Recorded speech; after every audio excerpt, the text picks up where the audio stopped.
Hello, everyone. My name is Chris Rydell, actor and now podcast host, I guess. That guy you've seen on a million TV shows and movies, but you still do not know my name. And I'm David Allen Bache, actor and sometimes producer. And you also recognize me from lots of films and TV shows, but you probably couldn't name one of them right now if I paid you to. The two of us and our guests are going to let you in on some secrets on how to make it as an actor and share some private stories from the many movies and TV shows that we've worked on. That's right. We're going to interview a special guest each week, and we'll get their best advice and wisdom for you about how to break into this business and how to stay in it. And yes, again, there will be stories. So, let's get to it. This is Confessions of a Working Actor. Okay, welcome back to Confessions of a Working Actor. How are you, Chris? I'm doing well. David, how are you doing? I'm doing well. You know, I'm still here. The acting world is opening up and COVID is disappearing and people are working and yeah, it's good. It's good. Over the weekend, I was watching SAG-AFTRA Foundation. The SAG Foundation does some great seminars and they throw them up on YouTube, and there was a really good one with casting directors. And some of my favorites were on the panel: A.V. Kaufman, Jeannie Bachrach, Meredith Tucker, Linda Lowy. It was fantastic. Alexa Fogel. And, we were just talking about this, I think, with another guest maybe a week ago or a few weeks ago about how positive casting people can be about actors. Well, this is true. We are their answer to their problems. Yeah. They are praying that we solve their casting dilemma as you walk in. They're rooting for you. They totally are. And when I remember that, I do much better in my auditions. I feel more encouraged. I feel more positive. I'm not like walking in front of a firing line or something like that. It's not quite as hard. Well, let's get some casting folks on this second season of our podcast. I love that. That's a great idea. Meanwhile, on this episode, we're going to talk to a wonderful actor, an amazing voice guy, Phil Lamarr. He's a super smarty. He's an alum of Yale University. I just want to get that out of the way. Much smarter than me. He also was part of the award-winning sketch comedy group, The Groundlings. So he's, he's well-trained. He is definitely well-trained. If he went to Yale, little David Hammond, Earl Gister. Phil's famous for a lot of things. If I'm not mistaken, I think he was the guy that got his head blown off in Pulp Fiction. Could be. True story. Yes. Marvin. We'll get to that. And I think, speaking of, I think he narrated an audiobook, like a whole audiobook about Samuel L. Jackson. So I want to know how many times the word motherfucker was used in that. Let's get to it. Please, everyone, welcome Phil Lamarr. Hey there, guys. Hey, Phil. How are you, Phil? I'm still standing. That's it. That's the goal these days. That's the low bar. Thanks for coming and spending some time with us on our podcast. My pleasure. We really appreciate it. We're going to get to some very insightful questions about you and And I will try desperately to remember the answers. Yes, we wrote them down on the inside of your hand, I'm sure. We would like to know a little bit about you, and our audience, obviously, we'll talk about the Pulp Fiction thing in a minute. I know that our audience probably knows you as a lot of the voices that you do, Samurai Jack and characters on Futurama, Family Guy, Star Wars, Clone Wars. I know they're hearing this. I know you have a kind of a cult-like following for a lot of that stuff. And before we get into sort of how did the voice stuff start to happen, how did you get started as an actor? That's one of the first questions we ask. Well, and that's actually one of the ones that I remember the answer to, because a lot of stuff, it's like, how do you get started in voiceover? Like, that was 20 years ago. I don't remember. But this was 40 years ago. And I do remember because in 8th grade, my all-boys school was doing a play. And it's funny because, I have a lot of friends who, they tell their, actors' stories like, I used to stand in the bathroom and practice my Oscar speech holding a brush. I'm like, that wasn't me. I was a book reading nerd. I was the least interesting person in my family. Like when I'd get together with my cousins, they were loud and funny and doing, fashion shows and everything. I was sitting in the corner reading. But in 8th grade, the drama teacher at my school in LA decided to do a theatrical version of a book that I absolutely loved, The Phantom Toll Booth. Oh, that's one of my favorite books. Yeah. So I went to audition, not to get attention, but because there was this great little character towards the end of the book that I wanted to play, the census taker. Oh. He takes your sense of duty, your sense of purpose, Yep. And I auditioned for the play and didn't get the part. Oh. I got cast as one of the leads instead. Oh. No. Like, what? Oh, okay. And I remember spending the entire rehearsal process watching the guy who got the census taker out of the corner of my eye. Like, really? You're going to do it like that? Well, who did you play? Was it Milo, or what character was it? I got cast as Talk, the watchdog. The watchdog. Perfect. Who is, Milo's, companion on the journey. Yeah. But also in the play version, Talk starts off as the clock in Milo's room in the real world before Milo goes into the toll booth world. So the play opens with the clock alone on stage doing a monologue to the audience. Wow. Great. And you loved it. I remember standing behind the curtain. It parted, the spotlight flashed, came in. I couldn't see the audience because I'm blinded by this spotlight, but I felt them. Mm. I felt the energy of the crowd come up like a wave over the tip of the stage, touch my feet, and I felt 7.5 feet tall. That's it. You were hooked. The thought that crystallized in my mind is, these people are mine. Mm. And I've been tracing that dragon for 40 years. I love it. It's a good story. That's a good story. It's a good entree. I mean, I sixth grade, someone made the mistake of letting me play Tom Sawyer in the school musical called Tom Sawyer. And I remember that feeling. I'm sure there's a lot of people listening that had that feel, like the attention, the you've got them in the palm of your hand. I mean, did you experience that, Chris?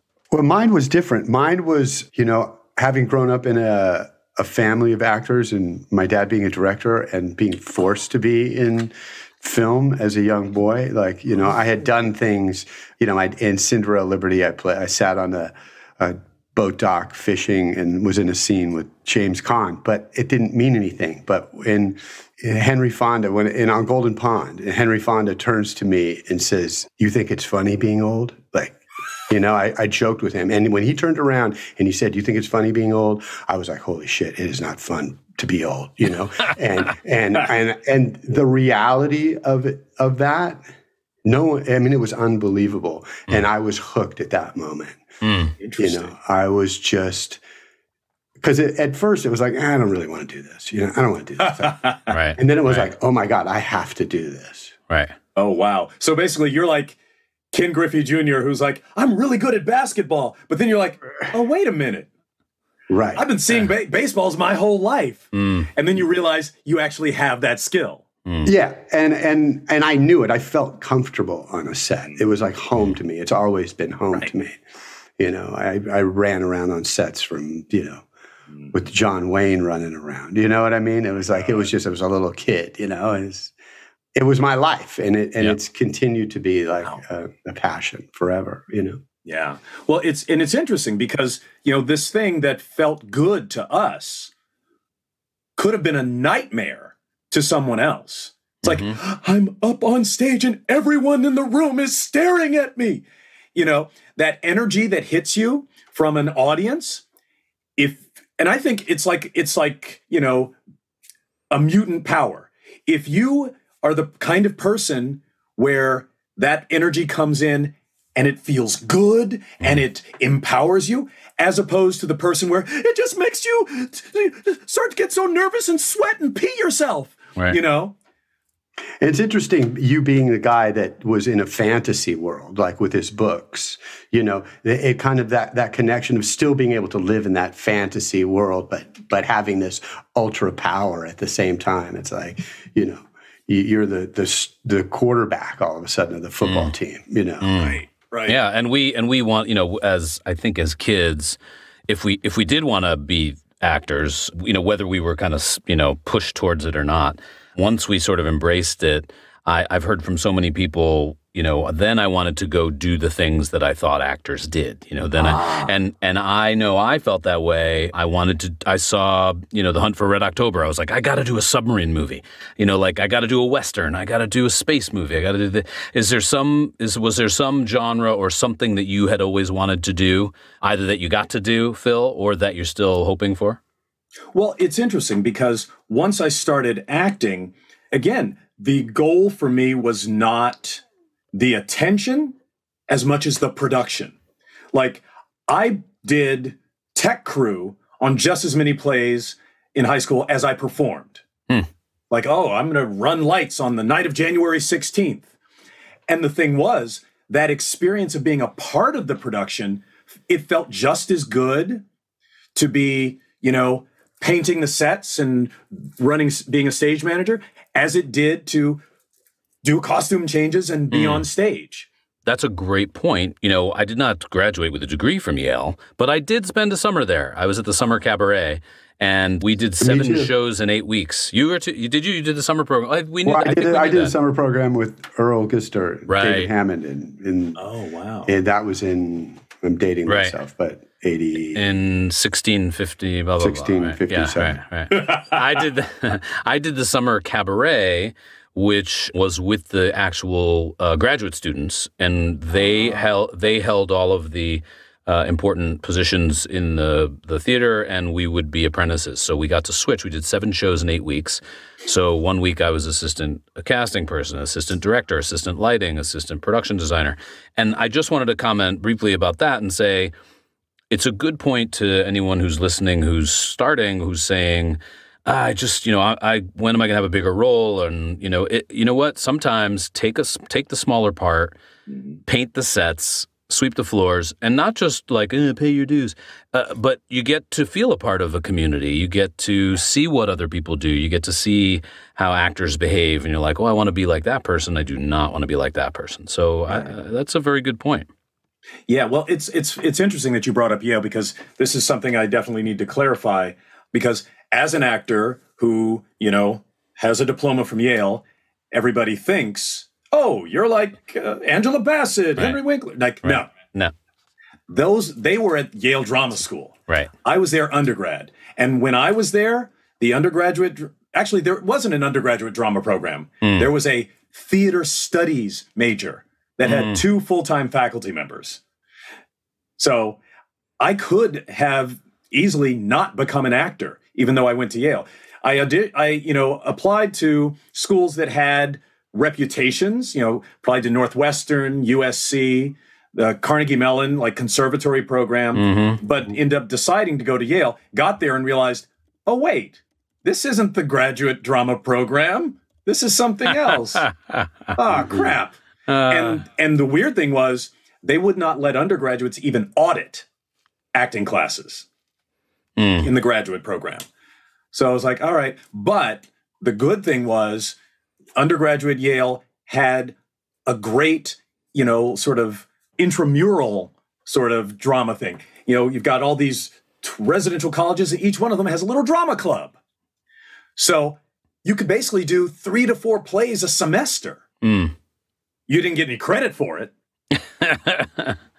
But I'm like, oh, great. And what happened was, freshman year, I did a bunch of plays, including Woody Allen's God and Death, and I got that sort of feeling of community. And then sophomore year, a buddy of mine who I had done, the Woody Allen play with, came back from the summer he spent in Chicago doing classes at Second City and Improv Olympic. And he said, hey, guys, why don't we do improv? Ooh. And we're like, what? What's that? Right. And he just, no, I was taking classes in Chicago with this guy named Del Close, and he came up with this long-form improv comedy thing called a herald. And he just did a diagram of a herald on a napkin in the dining hall for us. And we're like, all right, sure. And so we started a long-form improv group without ever having seen it. Wow. And that changed my life. Why? Amazing. Well, because, at 19, being introduced to improvisation as a philosophy was like, oh, wait, all these years I've been taught that the root of drama is conflict. But now you're telling me that yes, and the core of performance is collaboration, working together. Make your partner look good. Oh, okay. And so we formed this group. We started doing shows at the weekends, and, people started showing up. We had a great time, and we all loved it so much that summer, the entire group said, let's go to Chicago. And so we took a pilgrimage, and we went and studied with this guy, Del Close, who was basically one of the gods of improvisation. And that, I continued to do plays in college. And then once I came home to LA after graduation, I signed up for classes at the Groundlings, but not as a career move, but to get a taste of the feel of my improv group in college. I need those people again. I need that to be surrounded. So I'm going to take some of my day job money and pay for these people to give me that. Yeah, I get that. I know when I first moved to Los Angeles after having lived in New York for a while, I waited tables in New York. I kind of got started here in the theater. When I first came out to LA, I was so craving that sense of the theater or improv community that my wife and I said, we got to start a salon in our living room. And we just had people come over. We met people who were writers who said, I'm trying to write a screenplay. And we were like, well, just bring the first act and we'll just sit in the living room and we'll get all our friends who are actors to read it. And at one point we were kind of organized, and my buddies Hank and Greg, who wrote Saving Silverman, brought in pages from that or something else. And we were called, one of them lived on Clark Street, so we were called the Clark Street Players. And we made up coasters. It was very official. Wow. But that sense of community when you're first starting, back then, I think is really important. Yeah. Yeah. What's something, Phil, that you wish you had known, back then that you know now? Maybe something you could share with a listener that's just starting out, whether it's, about improv or about the business in general, about acting, about life. Well, actually, one of the great insights that I got, in the beginning of my career came about pretty accidentally. Like I said, I was signed up to take Groundlings classes just to get some improv back in my life, but I wound up going into their program. And so you take this class, you move to the next class, and you start writing, and you start getting judged. And so I was working my way up through the Groundlings in the, Groundlings Sunday Company, where you get voted on every 6 months. Like, are you good enough to stay? Or are you great enough to get moved into the main company? We don't know. And so it was a pretty competitive environment. I remember one time we had an industry night and somebody sabotaged another person's sketch. Wait, you rehearsed the sketch? No. But when the casting directors were out there, you threw on a different costume and a wig and took the spotlight in somebody else's sketch? No. But during that period in my life, it's a bunch of us in our 20s and we're, fighting, and, sometimes you're, hitting on that scene partner. Sometimes you're stabbing them in the back. Who knows? We're just young and hungry. It's cutthroat. Exactly. This is.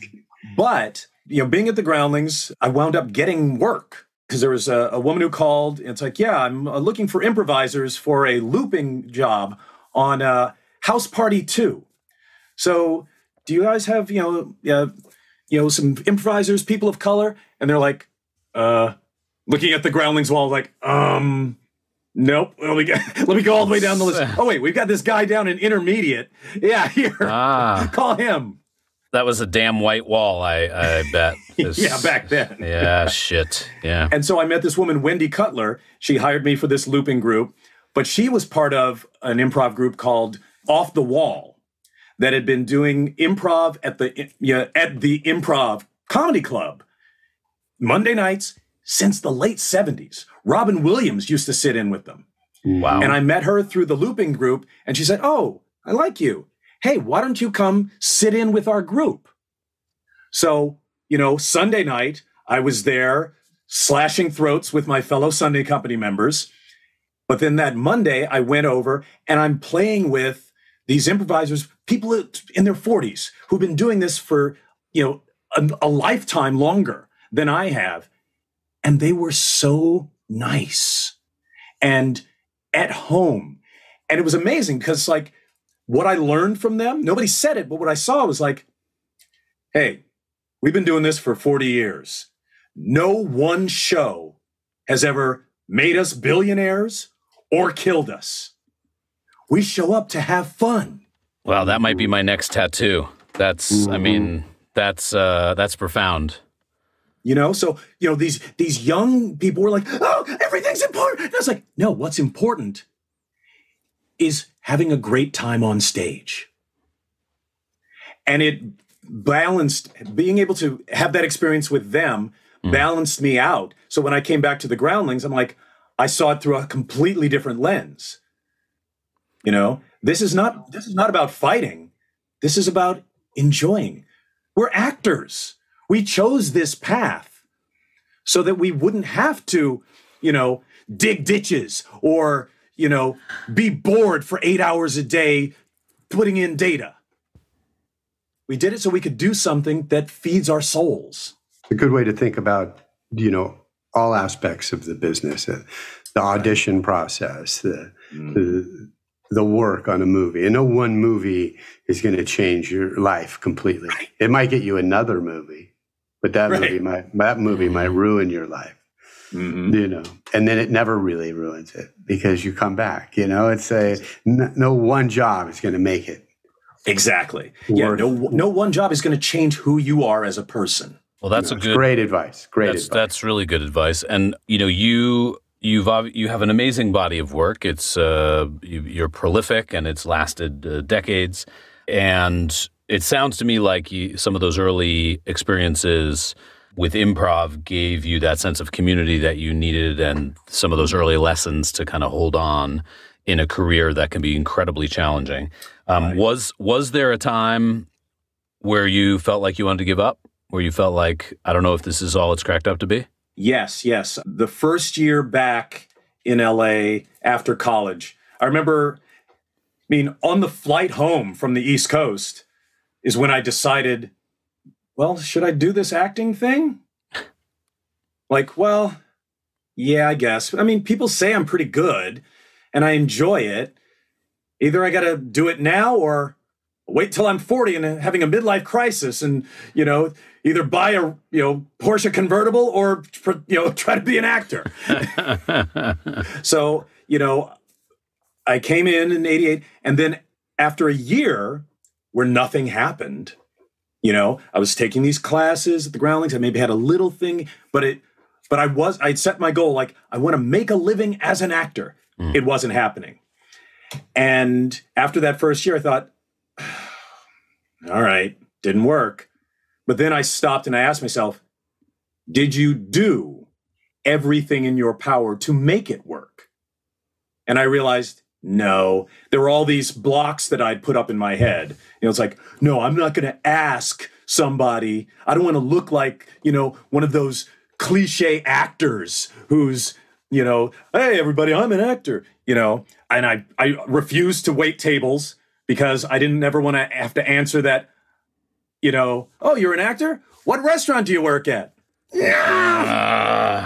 But I found that I was avoiding cliches or, obvious tropes or whatever. And it's like, why? Some of those things are tropes because they have value. They do work sometimes. So why are you avoiding things that could work? It's like, just so I don't have to tell that anecdote. No, that's dumb. If you want to make this career happen, do everything you can. And so in that second year, I reached out to a friend of my mother's who was an executive at NBC, who I'd been avoiding calling. It's like, that's dumb. So is this what it means to you to be a working actor? To do everything you can? What does it mean to you to be a working actor? Well, one, I had to realize that being a working actor, making your living as an actor is a moving target. And just because you did it this month doesn't mean you'll do it next month. And over the years, that's what I found is one of the things that, can weed people out. It's not just talent, it's temperament. I mean, I know many people who were much better performers than me who just couldn't take not knowing if they were going to be able to pay their rent month to month. And they're like, screw it. I'm going back to Ohio and working in my dad's shoe store. Mm-hmm. Because then I know I'm going to get a check every week. For a lot of people, and it's funny because you always hear it's like, oh, the rejection is the hardest part.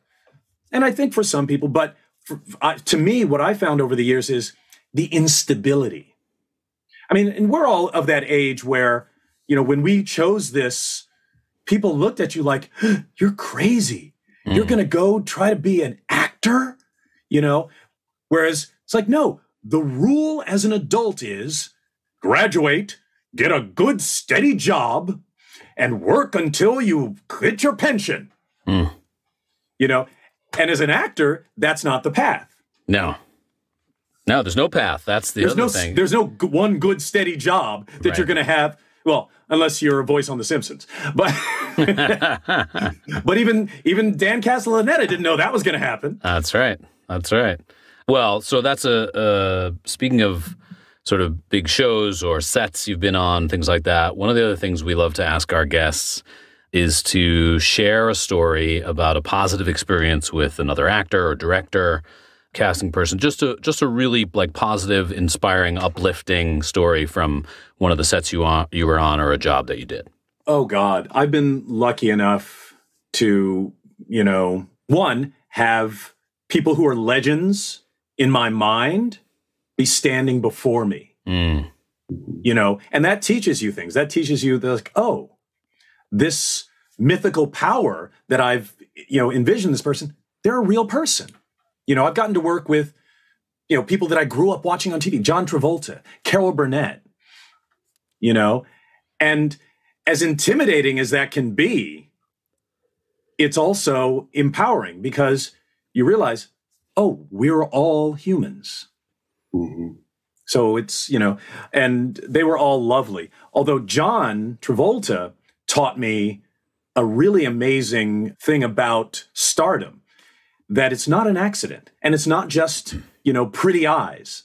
When we were doing Pulp Fiction, because the movie was very low budget, one of the ways Quentin saved money was he rehearsed the entire movie before shooting started. So I remember one day, it's like, oh, Phil, come on over to the Sony studios. And I come onto the lot and we're on a soundstage where they have taped out the hallways of the scene where, the two hitmen come to take out the kids with the briefcase. And I met John Travolta and Samuel L. Jackson, for rehearsal. Holy shit. And it's funny because I walk in and first thing John Travolta says, like, oh, geez, I got to kill him? The audience is going to hate me. First of all, I know everyone just went, oh, my God, that was so spot on, that impression. My God, Phil. And yes, and so but did they decide that, like, I think I read they decided that they couldn't like wound you and then put two more in the back of your head just to finish you off, like that it had to be an accident. Is that right? Well, that was John. Oh. Because he said that, and I thought he was just making a joke. But later, I found out he talked to Quentin about it. Because the reason John is a star is because he has a relationship with the audience that he has a sixth sense about. And he told him, like, look, because originally, you're right. He was supposed to shoot me. He turns around, shoots me in the throat. And I'm sitting there gurgling while they banter back and forth. And they say, all right, put him out of his misery. And then he shoots me on purpose in the head. And then, they have the whole, like, oh, let's call Harvey Keitel thing. Not as likable. No. Right. And John told Quentin, like, no, if I shoot him on accident, that's fine. But if I shoot him on purpose, it's going to turn the audience against Vincent. Mm-hmm. And Quentin's like, this guy knows. And it's one of only two things in that script that changed. Amazing. Because John was right. John understood how the audience I mean, even though it's a different character than Vinnie Barbarino or whatever, he has this, and I realized, like, oh my God, that's why he's in this level of stardom. He gets it. He knows how he is touching people through the screen. And it blew my mind. I'm like, how is that even possible? Well, it's such a good point too, and you know, we've heard other guests say before, don't try to please the audience, don't try to please the casting people, just be yourself, go in and do your thing. But you make a really good point, which is that if you find as an actor that you have a sense of, I've got them in the palm of my hand, or this is a moment where they're going to bond with the character, and you know, if you have those senses and that instinct about how you relate to the audience as a character, I think that we need to follow those instincts. I agree with you. Right, which is amazing because it's not like John is a writer, you know, but what he was talking about is how it was going to affect the story, you know, on a character level. And that was amazing to me. And there was another instance on the cartoon Samurai Jack. It's funny because people always ask me, it's like, okay, you've worked on camera, you worked on stage, you worked in cartoons. Which one do you like best? And I tell them, it's like, it's not about the medium. It's about the level of quality. To me, Samurai Jack has more in common with Pulp Fiction than it does with, you know, some crappy Nickelodeon cartoon. You know, even just because they're made in the same studio in the Philippines doesn't mean the artwork is the same. Because you have a creator, you know, Genndy Tartakovsky, who created Samurai Jack, is a genius just like Quentin Tarantino. And on that series, most of the episodes were myself voicing the samurai and Mako Iwamatsu, you know, the classic actor, voicing the villain Aku. And it was funny because Mako didn't consider himself a voice actor, although he had done everything. He had done movies. He had helped found East West Players in LA. He had starred on Broadway. His name was above the title, you know, in Stephen Sondheim's Pacific Overtures. Wow. You know, so I'm sharing a booth in Burbank with this legend, you know. But I remember there was one episode, because Mako had a very distinctive voice. You know, a lot of texture, his accent. He doesn't just drop his accent to do the character. He is him, you know. And one day they said, oh, and Mako, you're going to play this other character as well as Aku. And I remember, you know, this is like early 2000s. I remember thinking, really? You're going to cast two characters with one voice? The audience is going to know it. What are you guys doing? And I remember thinking, it's like, you know what? By the end of this session, when Mako leaves, they're going to say, hey, Phil, go ahead and revoice this.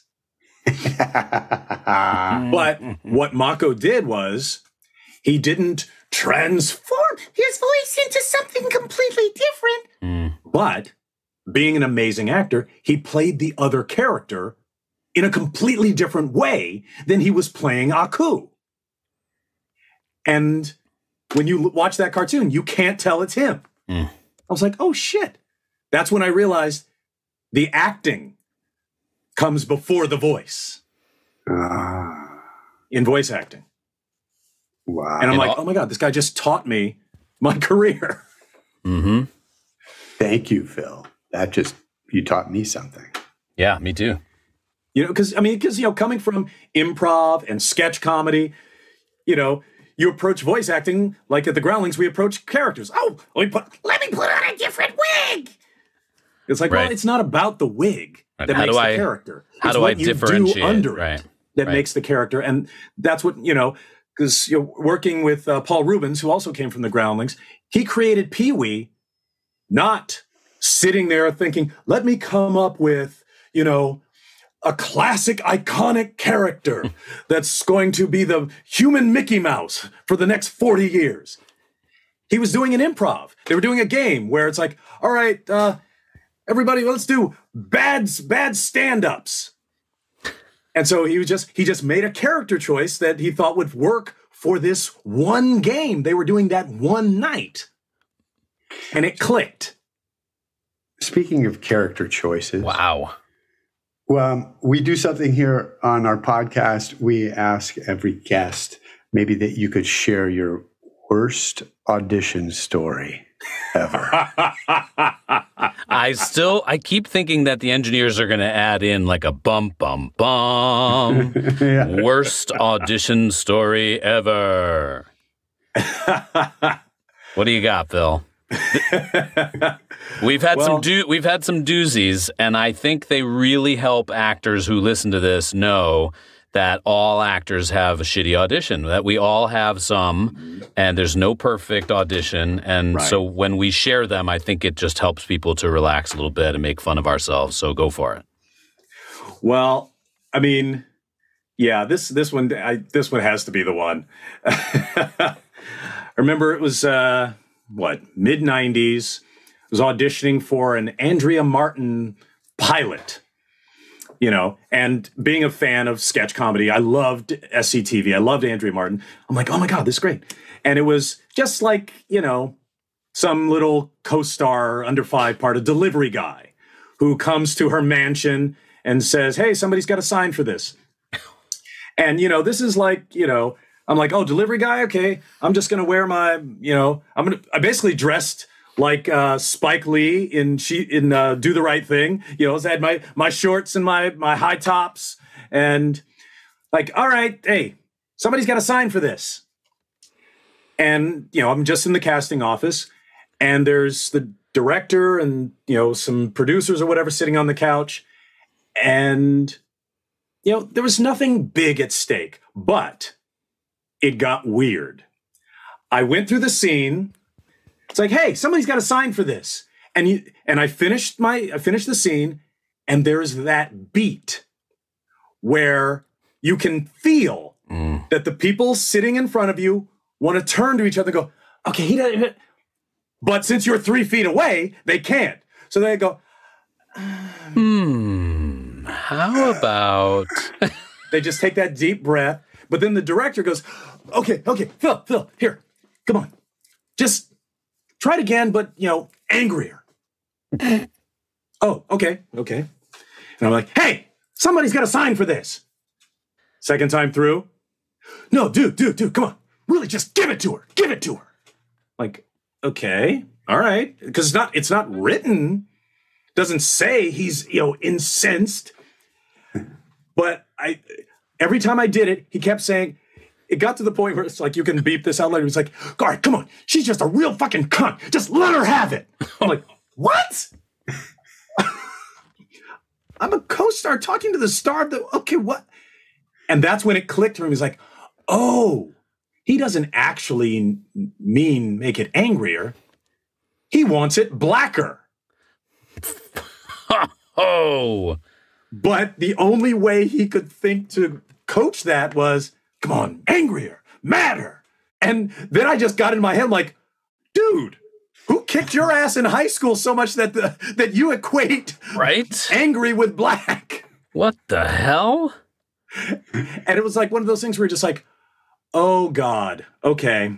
And I realized that's what he's been trying, because I was doing it. I did it angrier every single time. And you had the realization right there in the room, like, and then what? And then I was like, this dude's messed up. I'm not sure I want to work with him. So I didn't do it.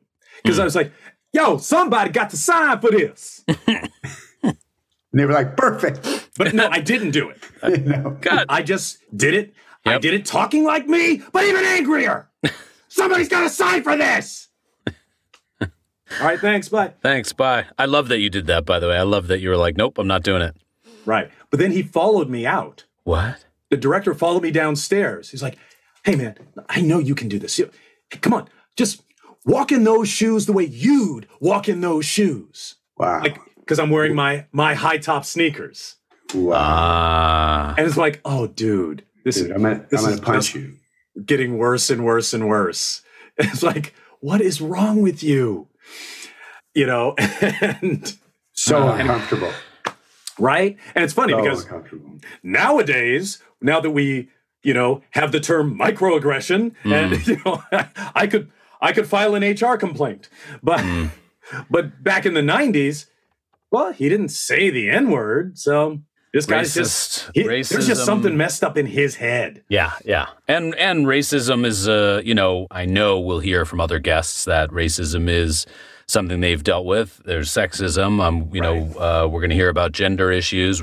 I'm not trying to put a blanket over all those, say they're all the same at all. But I'm so glad you shared that, because I think those, bigotry and racism and prejudice, and I think that's got to figure into a lot of people's worst audition stories, because it's wildly inappropriate, completely wrong, and you're uncomfortable, and you're the product. You're it. And I love that you were like, oh, wait a minute, it clicked. I know exactly what he wants, and fuck you, I'm not doing it. I love it. Because the thing was, like, if that's the way your mind works, if you just think, any black person should be angry at all times, and that whole thing of like, walk in those shoes the way you'd walk in those shoes, like, oh, so you think I'm talking like this, I'm faking it?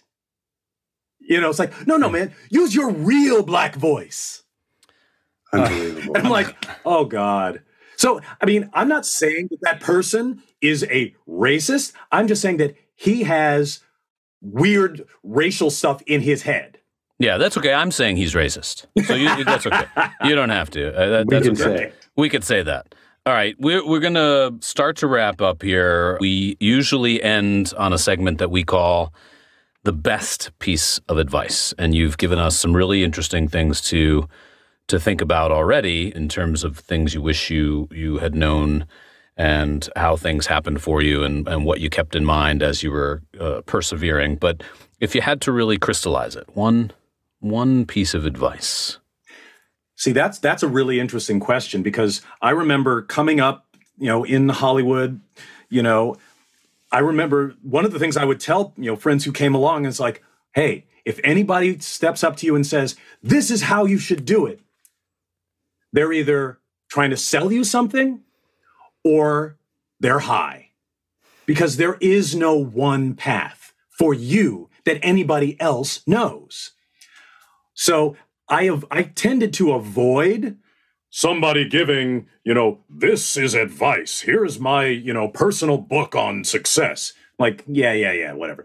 But thinking about it over time, I did have, like I said, there are things where you learn things. But I remember one of my teachers at the Groundlings, Kathy Shambly, was a really talented, really sweet person.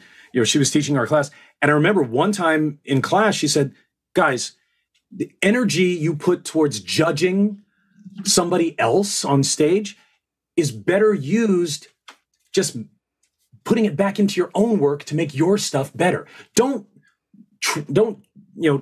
try to take down other people. Try to lift yourself up. I mean, and this was back in that, period of the Groundlings where it was everybody was at each other's throats at times, even though we were supposed to be a team and a community and a company. But she was, I think, trying to help balance that negativity out. It's like, no.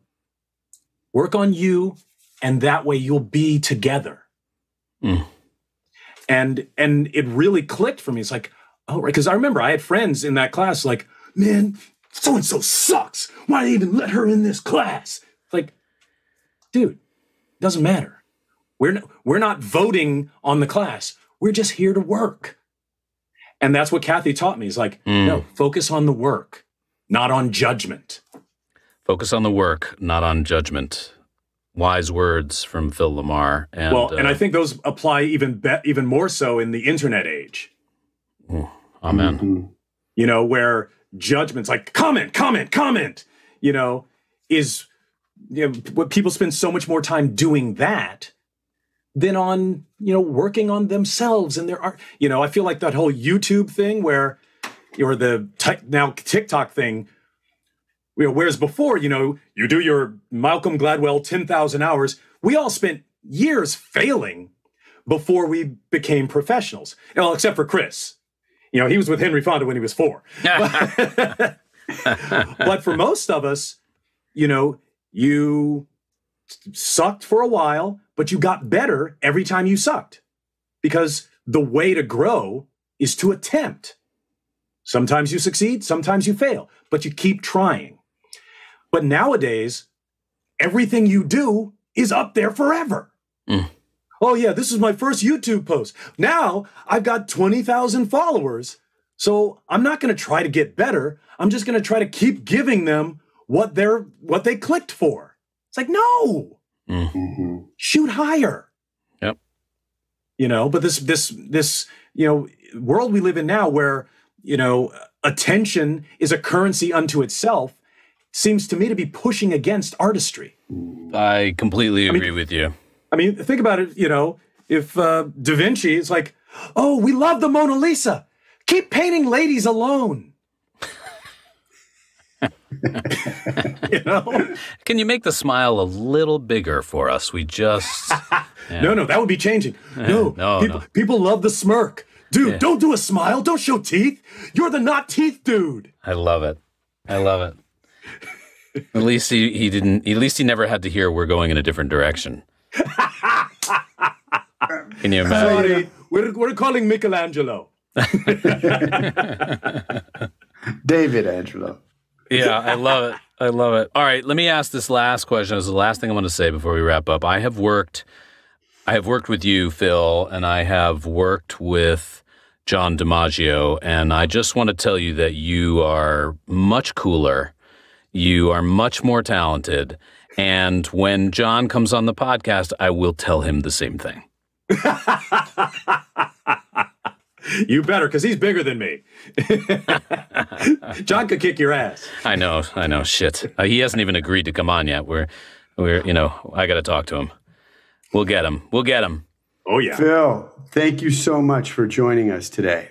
Really, thank you guys really so much for having me. And I hope you're able to edit this down because I do tend to ramble. So well, you don't listen. You don't do a podcast about actors and thinking they're not going to listen to the sound of their own voice. I mean, come on. Chris and I are both guilty. I'm a little more guilty of that than he is, but we're all guilty of that. Yeah. That's what the editors are for, believe me.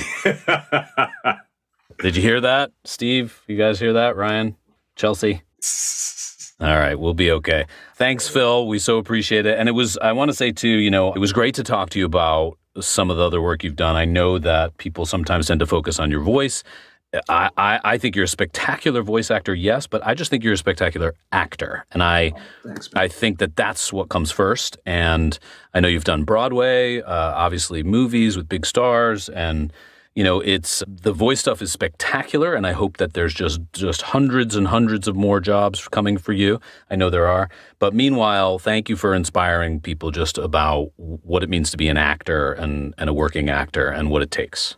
Thank you, man. No, this has been a joy. All right. Thank you, sir. Thank you, Phil. Wish you success. Stay well. Well, it's been another great 20 minutes with you, my friend. And you too, brother. It's been fun. Yeah, that was great. Cool. I thought that was awesome. All right, star that. That was terrific. And we got another great guest coming up next week, so be sure to tune in again to Confessions of a Working Actor.